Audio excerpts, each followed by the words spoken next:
Hello, I'm Shannon Kyles, and we're just building a brand new building that's going to be used to test old windows as opposed to new windows. Behind me there are two guys who are teachers from the building reno department. John Dealstra and Mark Lucking is on the other side, and what they're doing is installing the windows. On this side we have two brand new Pollard windows that are right from the factory, and they're being installed in exactly the same way as the 1820s windows. Okay, so on my right we have a window that was taken out of a house in Dundas, Ontario, and it was made in probably the 1820s, maybe 1830s. It's a Georgian window, and on the inside is a sash. The bottom sash goes up, and on the outside is a brand new storm window. So what we have, it's all about the trapped air. And you have the old window with the sash, and you have the new window, which gives you about 1.5 inches of trapped air. With the Pollard window that we just saw installed, the air is trapped by the window itself. So there are two pieces of glass that are sealed together that form that seal. With an older window, you have the storm, and then the old window, which traps a larger percentage of air. What we're trying to see in this experiment is whether or not a new building with an old Georgian window and a new, brand new window have the same energy efficiency. The Georgian window has been restored. It's 200 years old, and once it's restored, it will last another 200 years. New windows don't last that long by any means. So the new window has two pieces of glass that are held together and sealed around the outside, and inside is argon gas, which adds more insulation. With the old window, you have a larger space between which the air is trapped. This window here was done by Furland Conservation in Hamilton, and another window exactly the same, taken from the same house, was done by Paradigm Shift Custom Renovations. So the muntins hold in the lights, and you can tell from looking at the lights at the actual glass that it's older glass that was float glass. So they would manufacture it, and then they would float it out onto water. And often it has little bubbles and imperfections that add charm to the building. These two windows have discoloration, and that was because you'll find that there's a lot of difference in the glass in the 1817 and 1600s. And the reason for that is where the sand came from and how clean it was. So if you have some sort of chemical or some biological activity in the sand, when it gets made into glass, sometimes you get this discoloration.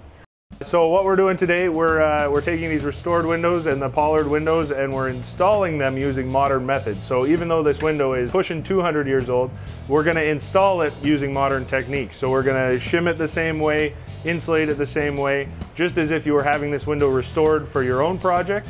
We're going to do it just like you would do. So we're not going to have the voids that you would have behind a window on a 200-year-old house. We're going to have proper insulation behind there. So the shed we're actually building for this project is insulated way more. It's built way stronger than a standard garden shed would be built. So the floor is built with 2x6s.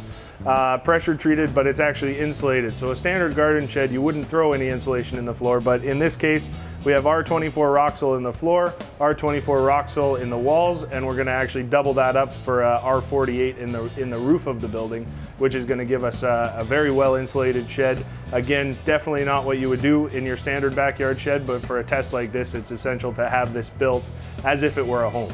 So I entered this project here through Shannon Kyles, and was responsible for conserving these sashes and producing a modern period storm window to go over top of it and thermally upgrade. We have hardware. We have, as I say, the hardware here is just a lift. There's a stay here, which you may or may not see, and sash lock. We have the weather stripping, which is a V cushion bronze. We have that all the way around. The perimeter cracks of the windows.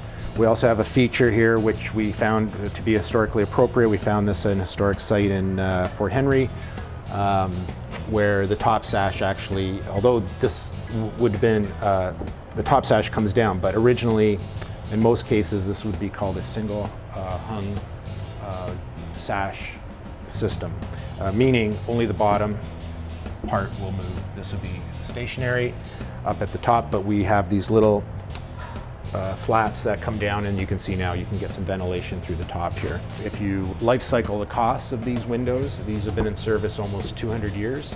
Typically the plastic window manufacturers are getting anywhere from 17 to 20, 25 years, depending on the quality. Another thing that we're dealing with here is old growth wood, inherently durable because of the way the trees grew in the forest at the time, so this paint system can last indefinitely with a little maintenance.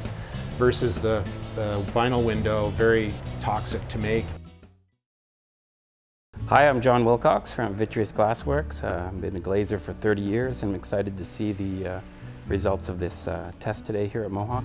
Hey, good morning. My name is Robin Pixner. I'm with Stelchem. We make some restoration epoxies. We're pretty excited.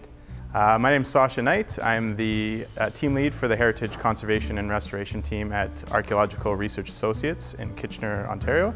I'm very excited to see the results of this blow test. It's something that I've been very interested in, knowing how certain variables affect windows, both interior and exterior, and in particular with old windows as well. Good morning, my name is Alan Stacey. I'm owner of Heritage Mill Historic Building Conservation based in Dundas, Ontario. Be interesting today to see how this blow test goes. We're all very interested in this, and again we hope this will be a lead into more heritage conservation in this country. Hi, my name is Craig Cooper. I'm a sheet metal instructor here at Mohawk College. We have a blower door in our shop that I would like to facilitate a bit more with the students and see how it operates. I'm Dan Havercroft. I'm Associate Dean for the Building Construction Sciences. Shannon Kyles, who kind of was the lead on this Aries project for the blower tests on the windows, is in our department.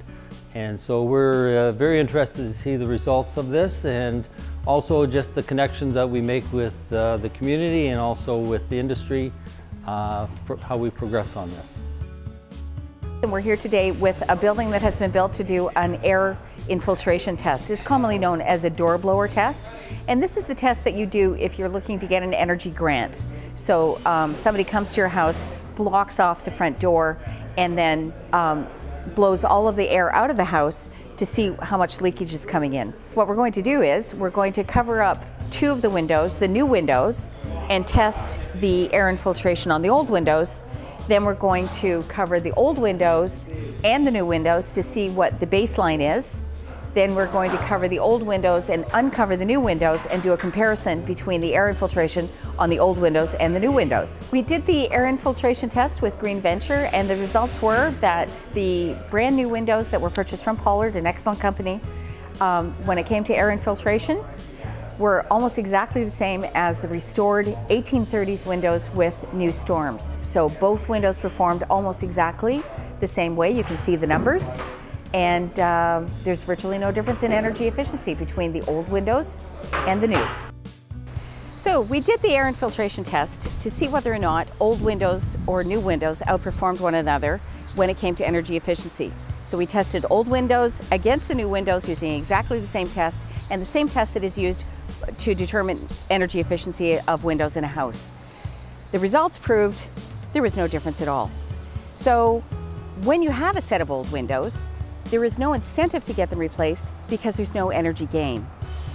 If you want to have them restored rather than replaced, then you can help maintain the character of these beautiful old neighborhoods.